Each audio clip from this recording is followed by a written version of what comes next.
বাইরে প্রচুর লোক আছে আজকে একটি দল বলছে তারা নাকি অনেক বড় দল।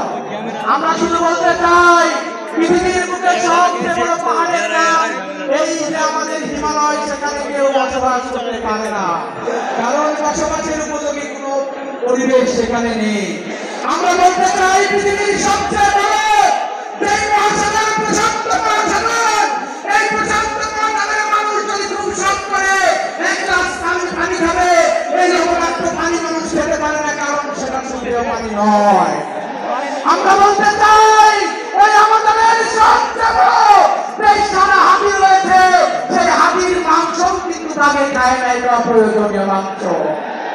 আমরা বলতে চাই আজকে তারা বড় দল মনে করেন, তারা মনে করছেন জামাত ইসলামীকে কন্ট্রোল করবেন, পরিষ্কার ভাষায় এসে লোক বলতে চাই বড় দল দিয়ে চালাবাজি করা যায়, মানুষের হৃদয় জয় করা যায়।